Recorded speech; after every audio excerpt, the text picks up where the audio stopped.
Bueno, mi nombre es Yolanda Clavijo, nací en Punta del Este en el 32 y soy nativa de allá. Mi abuelo Gervasio Enrique, por la línea materna, vino de Entre Ríos con una lancha de pesca, hizo una casilla de madera con los restos que el mar arrojaba a la costa, donde está ahora el faro de Punta del Este.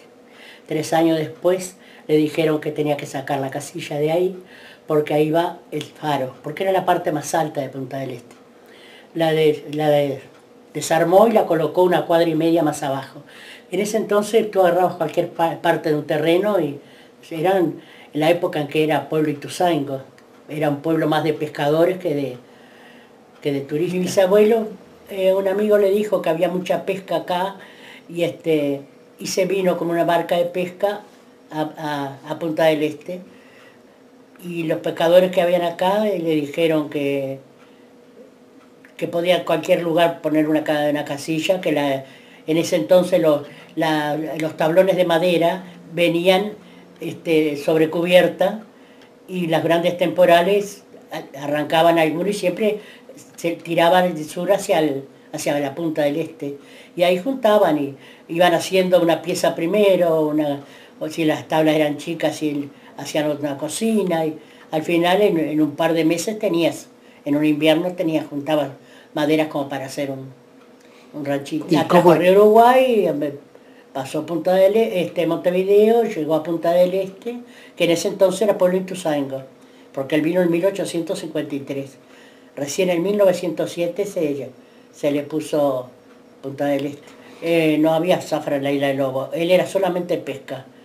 En un temporal muy grande que hubo, naufragó, y el único cuerpo que apareció fue el de él, en la isla de Gorriti, en la parte de que le llaman la Tacita, en la parte baja, y ahí lo enterraron. Tuvo como 1 año enterrado ahí. Después la señora quiso que lo trajeran para enterrarlo en el cementerio de Maldonado, porque ella sí podía llevarle flores antes. Antes se usaba mucho esas cosas, ahora se ha ido diluyendo. Yo conocí solamente 2, porque no era de mucho conversar en ese entonces la gente. Ni de pronto mi curiosidad de niña tampoco me llevaba a preguntar mucho. Yo conocí a mi abuelo y a mi tío abuelo, que era Juan Enrique, que fue práctico del puerto de Montevideo, que andaba en el Hércules, un remolcador que había en Punta del Este, en Montevideo, y que una vez vino acá a hacer un salvataje de un barco en la isla de Lobos. Llegó él y Lucich, porque él estaba en otra empresa, y bueno, los dos queriendo sacar el barco para cobrar el dinero. Entonces Lucich decía la parte de él y él defendía para poder sacar la parte que no me acuerdo en este momento cómo era la otra empresa. Y entonces el capitán del barco dijo, bueno, le dijo a Lucich, yo soy griego, dice, a mí no me van a enseñar picardías porque como griego soy muy pícaro. Y bueno, y le entregó, conversó con uno y con otro, y le entregó el rescate a mi tío abuelo, a Juan Enrique. Y bueno, son los 2 que conocí. A mi abuelo no lo conocí, porque mi abuelo murió en el 23 y yo nací en el 32. Pero a Juan Enrique sí, porque tenía un chalet en Punta del Este, a 1 cuadra de casa. No, mi abuela Luciana Borrazán nació en San Carlos. Y mi abuelo nació en Punta del Este. Mi madre nació en la calle 10, esquina 9, donde vivía mi abuelo, que era un terreno de mi bisabuelo, que tenía una de casilla también, y mi abuelo hizo un ranchito de material en la esquina 19 haciendo cruz con el Hotel España, cuando se casó, que trajo a mi abuela de San Carlos. Se casó en 1891. Ahí nacieron 13 hijos, entre ellos mi madre. Después ahí nací yo, nacieron mis hermanos, nacieron mis hijos en esa esquina y 2 de mis nietos. Mi padre era pescador, después fue empleado del Ministerio de Hidrografía. Y mis hermanos pescadores también, los dos. Washington Clavijo y Luciano Clavijo. Y yo que me dediqué a estudiar porque era lo que me gustaba. Después me casé muy joven, tuve 3 hijos y ahora tengo 8 nietos y 6 bisnietos. De pronto el que me gustaba mucho leer, inclusive te digo más, cuando no tenía dinero para libros, porque lo gastaban en la ropa o la crianza de mis hijos, un diccionario de mis hijos me obligaba a escribir y aprender 5 palabras por día, por noche. Y aprendía esas palabras y a la otra noche aprendía otras y así, porque me gustaba leer y a veces no. Después Aramis Ramos hizo una biblioteca, la primera biblioteca de Punta del Este, y bueno, y ahí yo sacaba libros para leer, que estaba lo que era el Club Democrático, que ahora ya no existe, oh, nada que ver, nada que ver. Da la impresión que el Punta del Este de antes está debajo de este Punta del Este. Las playas, por ejemplo, la playita de los pescadores, frente al Yacht Club Punta del Este, esa desapareció. El muelle de los pescadores desapareció. Hay un camino ahora que está al lado de la Casa de Hidrografía, y antes venían los barcos de pesca, descargaban ahí, los botes, estaba la pescadería de Lobato, con las chalanas en la playa. Esa playa desapareció. El Punta del Este aquel ya no existe. Queda la parte de donde termina Gorlero, donde está el cine, lo que era el Cine Ocean, el Hotel España, que tampoco existe, porque lo tiraron abajo y hicieron un edificio de ladrillos.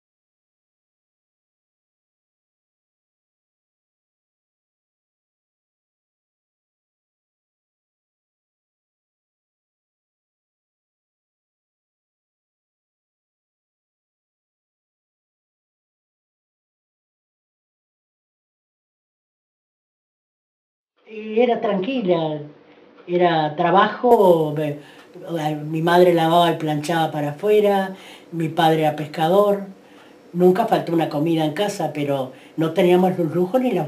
Nos criamos con cosas como la mancha, el saltar a la cuerda, jugar a la payana, que nos entusiasmaba, y ahora si no tenés un celular, no tenés vida. Yo calculo que en invierno habrían unas 1.200 familias entre Punta del Este hasta la Parada 5. Y todos nos conocíamos porque unos iban a la escuela del Tanque, pero en la escuela de Punta del Este yo empecé, por ejemplo, donde es el Democrático, fui hasta el 3er año ahí, después inauguramos la escuela en Gorlero, frente a la plaza, que fue la escuela que fui, y después el liceo en Román Guerra. Y yo en los años 30 y la década del 30, a mediados de los 45. Y bueno, en invierno en la escuela, venir a la casa a hacer los deberes, tomar la merienda, y de pronto ya al rato cenar, porque se acostaba, mi familia se acostaba temprano, porque seguro se levantaba mi padre para pescar, ¿no? Pescaba de noche, o sea que mi madre se levantaba temprano, cortaba leña, tenía la cocina económica, y ahí, bueno, todo era muy tranquilo, muy tranquilo. Los inviernos la noche se venía temprano.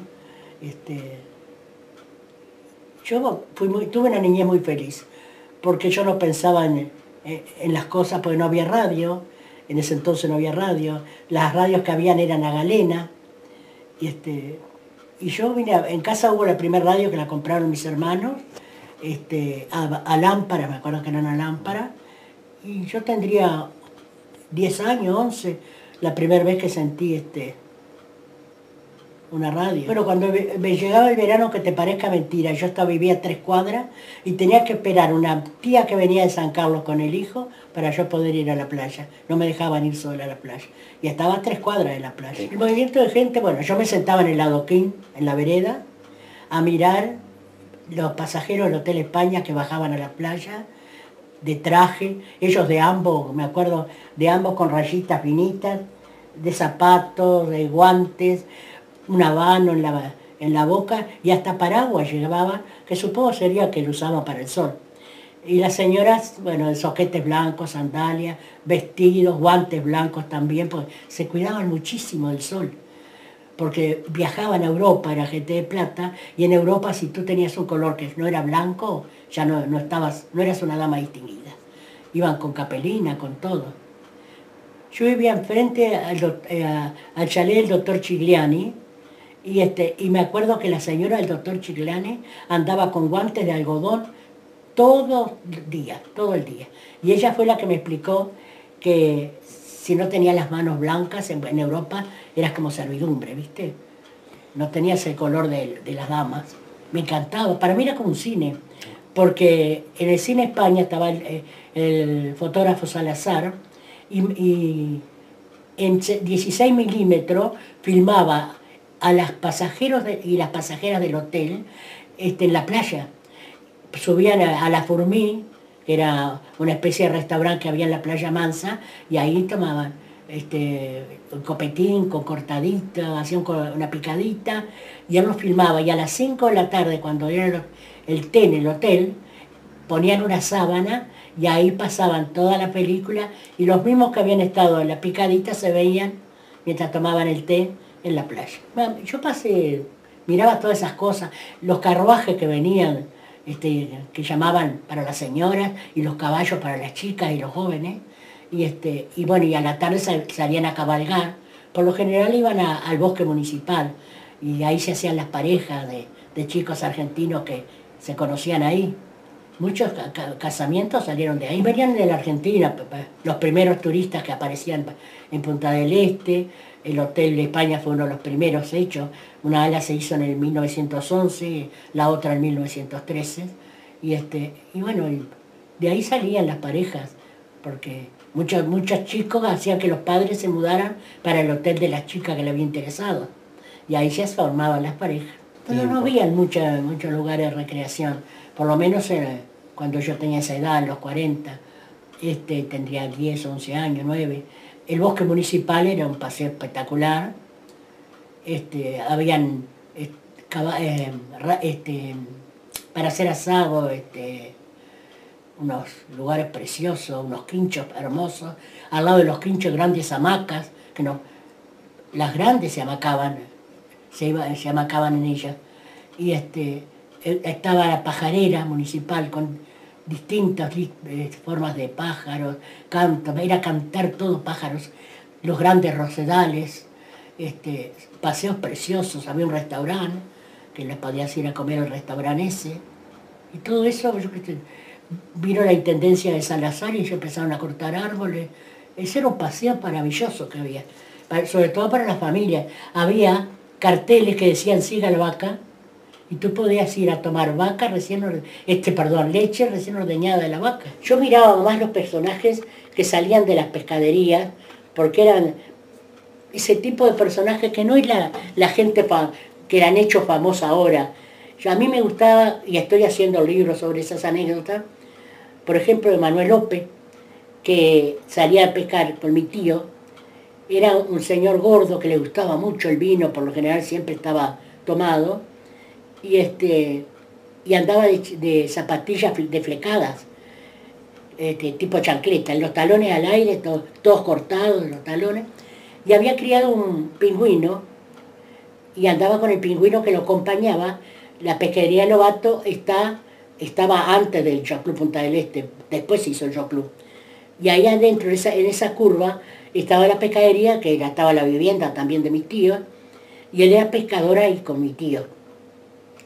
Y venía a tomar vino después que trabajaba. De trabajar venía al boliche de Lobato, que era donde tenía antes Salazar, era la esquina de mi abuelo, era el rancho primero que había hecho mi abuelo, que cuando hizo la casa atrás en ese terreno atrás, él alquiló la primera vivienda de casado que tuvo él. Primero se lo alquiló al fotógrafo Salazar, después vino Indalecio Lobato, que trajo a trabajar a Antonio, su hermano. El boliche ese iba Manuel a tomar vino. Y cuando venía en la subida de la comisaría, el pingüino venía delante de él. Cuando terminaba de tomar, que estaba una hora sentado porque él tenía almacén y boliche, y barcito al lado. El pingüino iba al costado de él, porque se ve que alguna vez se le había caído encima, pero siempre venía y iba con el pingüino. Y cuando pasaba por la comisaría, el comisario le decía al puerta que lo metiera en el calabozo. Pero el calabozo estaba abierto y el pingüino al lado de él. Y cuando yo tendría unos 9 años, y un día acompañé hasta el muelle de los pescadores ahí, que era una cuadra y media de casa, a mi hermano que quería ver cómo, mi madre me dejó ir, quería ver cómo cargaban la lancha con los palangres encarnados y eso. Los barcos de antes eran como de doble proa, y había un tambucho cuadrado donde se metían hasta la cintura el que hacía timón, porque eran con timón de caña. Y él ponía los palangres delante de él, que era una especie de madera grande que había. Y yo le digo, y arriba el pingüino, arriba los palangres. Manuel, digo, ¿cómo que no te come la carnada los pingüinos? Y me dice, ¿sabes por qué? Dice, porque yo le dije que si me come la carnada, no le doy más vino. Esos personajes así típicos. El loco Coquito, que era chofer de la familia Vecino, que vivía frente a lo que es ahora la escuela, el colegio Hermana Capuchina de Punta del Este. Y Coquito, a mediodía, como a las 2 de la tarde, le cantaba ponerse un pantalón blanco, una chaqueta tipo marinero, capitán, el sombrero de capitán, y muchas medallas acá, que en realidad eran las chapitas de la bebida, que las achataba, las pintaba y se las colgaba acá. Entonces, como si fuera un almirante se vestía. Y agarraba su bicicleta negra y tenía una bocina. Y andaba por todo Punta del Este, y pasaba raudamente bicicleta por la esquina de casa. ¡Chao, Coquito! ¡Chao, chao, chao! Me decía. Y le decían el loco Coquito. Después venía uno que no sé si venía de Rocha, Mario Loco, porque todos eran así, medio personajes raros. Y Mario Loco tenía hecho con una lata de aceite una guitarra. Le había clavado un coso de madera, le había puesto 6 cuerdas y otra madera acá, y él tocaba. Pasaba por mi casa y yo tendría 10, 11 años, y llegaba nada más que en el verano. Era como una golondrina, Mario. Y me cantaba, era rubia y sus ojos celestes. Y yo pensé que me la cantaba a mí, que la había hecho para mí. Yo era una niña. Y un día me vine toda enojada. Mi madre me había mandado a hacer un mandado y estaba el loco Coquito cantándole a una mucama de un chalet. Era rubia y sus ojos celestes. Me agarré un disgusto bárbaro porque me di cuenta que no era para mí la canción. Pero esos personajes que venían en verano, el Dios Verde, que venía de Punta Ballena, vestido con barba, vestido con una especie de túnica tipo árabe. Eran personajes que aparecían en verano, hacían su dinero y se desaparecían. Menos Coquito, que venía todos los veranos porque venía la familia y él era el chofer. Pero así son esos personajes tipo de novela. En las Cigales, por ejemplo, en la época de la guerra, Madame Pitot fue a visitar todas las señoras de la Pastora, de Punta del Este, porque quería que tejiéramos para los aviadores franceses. Y porque ella era francesa. Y el marido Pedro también, pero yo a Pedro no lo conocí. Yo conocí a Madame Pitot, que siempre estaba vestida de negro. Y hacía unos pasteles que los mandaba a vender a la playa. Tomaba chico y lo mandaba a vender a la playa. Y entonces, bueno, mi mamá se dio, todos los sábados a las 1 de la tarde íbamos a las Cigales y en el gran salón todas las señoras empezaban a tejer. Mi madre hacía guantes, hacía camperas y gorros de lana, y yo como recién había aprendido a tejer solo hacía bufanda. Pero ella pedía 1,20 m, que sé que cada tanto no adelantas nada, porque las bufandas teje y no adelantas nada. Y entonces cuando veía yo que venía la ronda para ella medir, estiraba la bufanda para que, pero después que se iba se volvía, pero ya me había agarrado la mano de que yo la estiraba, que sí que me sacaba algunos centímetros pero tejí muchas bufandas y muchas camperas, y ahora con el tiempo, que soy amiga de la sobrina de ella, Elizabeth, nos chateamos, que ahora me mandó, que la voy a poner en el libro eh, de puño y letra de ella, escrita muchas cosas, me mandó fotos, eso lo voy a colocar, ya le dije si lo podía hacer, y Elizabeth me dijo que sí, que me iba a traer otras cosas que tenía escrita de ella. Bueno, y de ahora me enteré por Elizabeth que fue condecorada por De Gaulle, por todo lo que había hecho en Punta del Este y resulta que lo habíamos hecho nosotros. Madame Pitot era una señora conversadora en el sentido de cuando tejíamos nosotros, ella nos juntaba después, tomábamos el té con los pasteles que ella hacía. Era muy cálida, era una persona muy cálida. El marido no lo conocí, pero era muy trabajadora, porque ella hizo primero el British y después hizo la Cigale. Pero solamente cuando íbamos al hotel. La mesita para el puntaesteño en sí, para mí que me siento tan puntaesteña, tendría que ser el verdadero símbolo de Punta del Este. La mesita tiene más de 120 años de hechas. Y calculando que puede tener más también, ¿no? Y hechas de una manera que, mira que tormentas, oleajes. Hace poco yo dije que tendría que ser arreglada. Bueno, parece que habíamos mucho con la misma idea y se arreglaron. Yo iba con mi abuela y mi madre a ver la puesta del sol. Mi madre llevaba una canasta con torta frita, pasteles, y íbamos a tomar a tomar mate ahí a las 4, a las 5 de la tarde, porque antes era como que bajaba antes el sol. Ahora como que demora más. Y yo siempre dije que tenía que haber sido el símbolo de Punta del Este y no los dedos. Pero la gente, por la propaganda que se hizo, también eligió los dedos, ¿no? Además está en la playa, más fácil de sacarse fotos. Pero la mesita es un símbolo. Antiguamente donde terminaba, daba vuelta lo que es ahora la circunvalación, frente al chalet que era de Herrera, había sobre el murito del otro lado una silla, un banco de piedra, que le llamábamos puesta de sol, porque ese lugar es el lugar que mejor se ve la caída del sol en la tarde.